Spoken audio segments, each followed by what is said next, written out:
Hello, Geetanjali. Thank you so much for joining us at the Storytelling by and for Adults session on Monday, December 5th, 2022. Please tell us where you're telling from, tell us about your work, introduce yourself fully, and please tell us a story. Thank you, Eric, for giving me this platform. Thank you, everyone over here who's come to listen to my story. I'm from Mumbai and I run a company called The Secret Passages. The idea behind Secret Passages is that you have to go through a journey inwards towards many passages and come outwards learning a lesson which you can then share it with others. So inwards, there are many challenges that you go through, then you find a miracle moment and something inside you changes and then you have the power to give back to the society. So this is a story arc and that's what Secret Passages does. It also reaches out to many places, corporates, colleges, schools, universities. So it's been a 5-year-old company, and I'm an educator for 20 years now. And people find my program to be a healing experience in their life, and so they share that they felt a shift happening, a transformation happening through my programs. So I think that's the power of Secret Passage. That's what I tell nowadays. And I think that keeps me alive, that keeps me happy, and that keeps me going to see people feeling happy through the intervention. I'm here to tell a very beautiful story if you all are ready to hear. Thank you. So this is a story of 1947 when there was this atmosphere of freedom in the air, and people were preparing to get freedom and excited about what lies ahead. Around the same time, this entire movement was a turbulence in a common man's life because his job was going to get disturbed, his home was going to get disturbed, the family was going to get disturbed, and people were still, picking up their own pieces to live their own lives. And this is a story of that time. And in different places there was partition that was taking place. So we go up to Bengal, where East Bengal and West Bengal separated. East Bengal was Pakistan and West Bengal was India. This is the story of that time. And there in East Bengal, in a small village at that time, there was a place called Dhaka. I'm sure all of you know about Dhaka, but this is a story of that time. And there lived a little girl who was in fourth standard, and she didn't know anything about what's happening around. For her, at that moment of time, Dhaka was everything. That little school that she went to, that little slate that she carried, the white chalk that she had in her hand, and her friends that walked down the lanes, and the butterflies, and the sky turning orange and pink during the summers. It was at that time when Meera was walking back home. She was looking at the flowers, she was looking at the mountains, and she just loved her Dhaka. And she heard her friend call out, Meera, Meera. And Mauni came stepping. Meera waited for Mauni to come. Both Meera and Mauni then started walking. And they started talking about it's going to be monsoon now and it's so hot and everything is going to change. When suddenly, it began raining. And the raindrops fell on their nose, on their cheeks. And they said, wow, this is going to be a good time to catch fish in the river. So they ran towards the river, towards the bank of the river. And how do you think they were able to catch fish? Any guesses?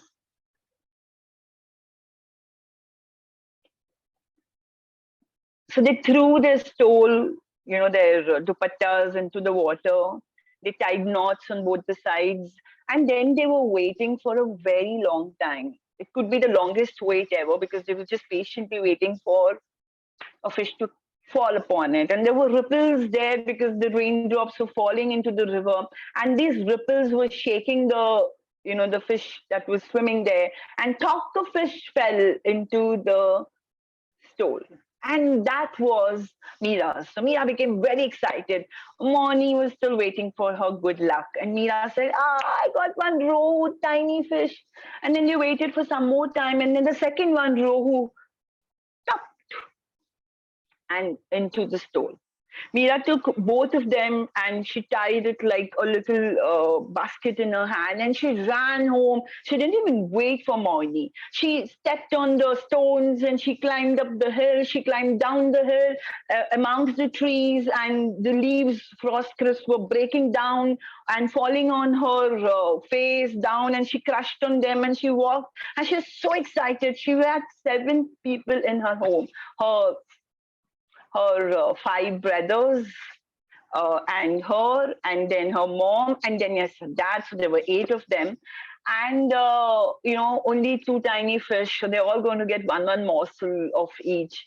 And she knows her mom. Her mom never ever eats until she sees everyone eating. So she tells that I'm going to see this time that mom eats first, and then everyone will eat. And that the fish curry which mama makes, peanut chutney and all, she was going to have great fun. And she was just going to reach towards her house when she heard a man cry, sobbing tears. And she heard this cry coming from a nearby banyan tree. She walked towards the banyan tree and she saw a huge man, almost shivering. He was wearing a blue salwar and he was wearing a topi, a spherical shaped cap, and his head was buried into his hands, and he was crying. She went closer to him and she tapped on his shoulder. He looked at her and he wiped his tears, and he looked at her and said, yes, baby, what happened? So she looked at him and said, what happened, Salim Chacha? I have seen you around. Oh, why are you crying? He showed the bangles and he said, nobody's going to buy bangles at this time. And it's Eid. And we've been fasting for so long. The family has been able to fast for so long, in spite of me not being able to sell a single bangle. But tomorrow is Eid. And they have nothing to eat. Oh, who all are there in your house, Salim Chacha? We are 12 of us. But the youngest one is Sakina. She's been also fasting and I had promised her a Eid. Sakina waited for some, Sakina, look came into Meera's eyes, and then she said, Meera looked at Salim Chacha and said, Chacha, would you like to give her fish for Eid? These 2 tiny fish? Salim Chacha couldn't believe what he had seen. Tears welled up his eyes and he began looking at this fish and he said, yes, Sakina would love fish and rice. Meera said, wait. Meera ran home, and there, there's like broken brick walls. She entered her home and she tiptoed and she entered the kitchen, and she also brought a banana leaf along with her. And in that pot, there was rice, and she scooped in 2 scoops of rice and she packed it and she ran back to Salim Chacha and said, Salim Chacha, rice and rohu fish for Sakina, Eid. Salim Chacha looked at Meera and said, Meera, I don't know what should I give you in return of this fish rice. Meera looked at Salim Chacha and said, Chacha, if I expect a return for this rice and fish, then it is not going to be Eid. I'm not going to enjoy this act of offering Eid if you're going to give me something in return. Salim Chacha accepted her Eid and said, one day I'm sure I'll be able to help you. So she says, no, all I want you is to enjoy your Eid and share this meal with Sakina. Mira reached home, and that day she pretended that she was hungry and she was full, and she was looking at the food, and she told her mom that I'm hungry, but my stomach is upset. And her mom guessed something was fishy about this, and she said, "All right, you can rest." But what happens when you're hungry? When you're hungry, you don't get sleep, right? And that night, Mira didn't sleep, and she overheard her parents talking. Her father was telling that in 2 days we'll have to move out of Dhaka, and we'll have to go to West Bengal, and before uh, before that we'll have to pack our bags. So this is the first time Mira had heard about that in this world there were three kinds of people. There were Britishers, there were Hindus, and there were Muslims. And then she thought, then we have to now separate. And now my father has no job, and we'll have to leave from this place. I'll have to leave Dhaka, and this is the place that I was born. This is my motherland, and I cannot leave this place. And all I'll have now is memories of this place. She kept tossing and turning, and suddenly riots broke just the next morning, and they had no choice but leave everything and move from that house. They walked like thieves that morning, from one brick wall to another brick wall. And they also took shelter in a zamindar's mansion. Zamindar had already left his house in between the mango orchards. And she finally landed into Moni's house, and they saw there was no one there in Moni's house. Everything was shattered, everything was all around the place. And Mira says that at that point of time, she just doesn't remember, what is her life, who is she, and where is she going to go ahead.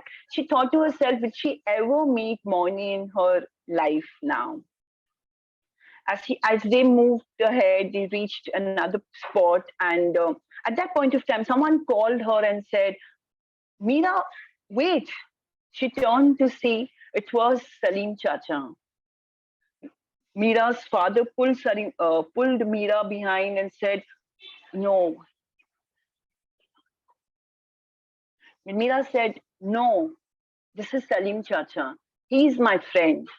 And Salim Chacha gave assurance to Mira and her family, and her family followed Salim Chacha to Salim Chacha's house. And at that point of time, Mira saw Sakina sitting there. She looked just like her. And she saw Sakina enjoying her eating. And yes, Salim Chacha quickly bought burqas for everyone in that family, and they wore the burqa. He arranged for a bullock cart, and they sat in the bullock cart, and they went to the went to the railway station. They caught the train to West Bengal. And when Mira's family boarded the train, Mira just turned and looked at Salim Chacha, and she said, "Today I realize that there are two kinds of people. Some are human and some are inhuman." To which Salim Chacha told her, and I think this is one of my favorite lines in this conversation. Salim Chacha looked at her and said, Mira, in life you will have different situations, different times, but you have the choice to be good or bad. And soon the train began chugging off Dhaka. And that's the story that Mira lived to tell, and it's printed in this book. Thank you.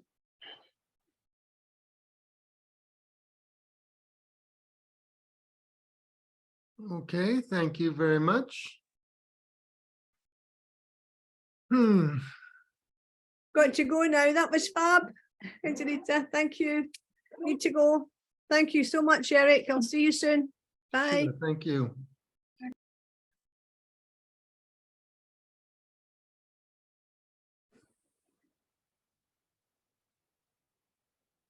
So just like the character in the story had to go, Rona had to go. But not quite, because she had to flee a No, whole it was religious much happier exclusion. I mean, circumstance. it was lovely to have a kind story of that moment Geetanjali. You don't hear very many like that. Hmm.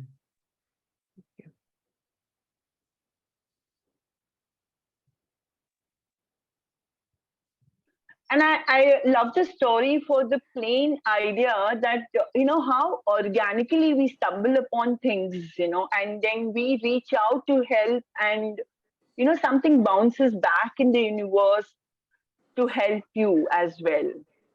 Without, like the girl, without expecting that she's going to get something in return, she offers her food, her delicacy, something that was very close to her. It's very rare. Like, I think if I buy something for myself and I keep it, I treasure it, it takes a lot of energy for me to actually part away with it. I may buy something and give it to others, but something that belongs to me, something that I hold so close to my heart, and then, I kind of, speculate, I think, and I give half of something I have, or, little of something that I have, but the girl decides to give both the fish, both rohus. And she gives it with the feeling of seeing someone else happy, and that was an act of kindness.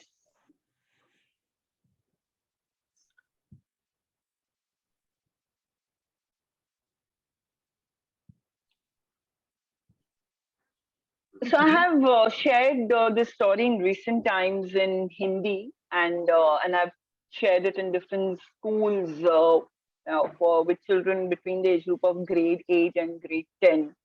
So it's very powerful when you tell the story in Hindi.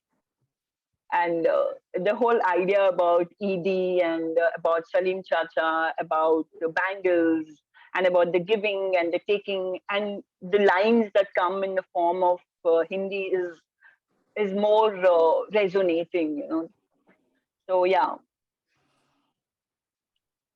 and children love listening. Like, they just sit like this for some 25, 30 minutes until the whole story is over. They don't move.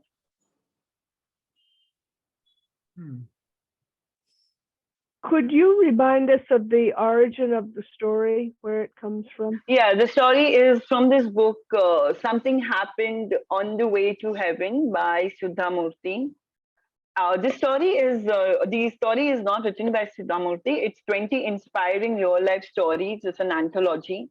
And the author of this book, of this story, is Saurabh.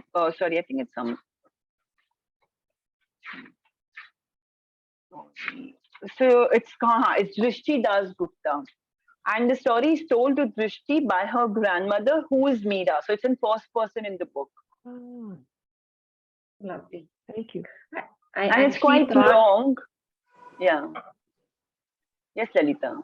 Yeah, when you said she was giving away the two fish, I actually thought like she will give one and she keep one for herself. But when she gave away two, and when you just spoke about giving away what is close to you, and she gave away both, this it's something which doesn't happen, especially the children nowadays. And the story resonating with them is something really wonderful. Like when you told me that they love the story, it's wonderful. So actually, I take a lot of hold. I kind of, when I'm telling stories, I'm quite interactive in my style of telling.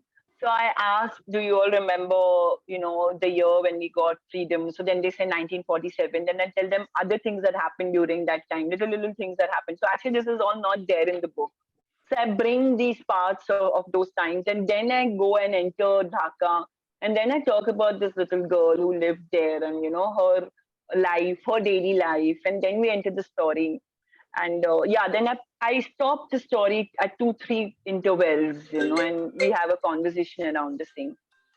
So it's quite interesting the way children relate to the story, the way they also believe that we have a choice to be, we have the choice to choose right or wrong in any situation.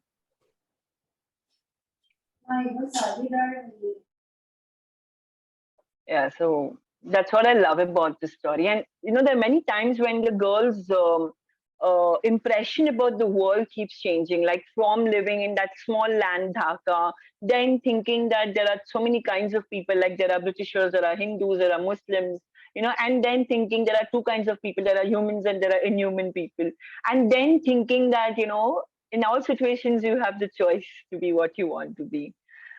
So I love these points and dots of the story.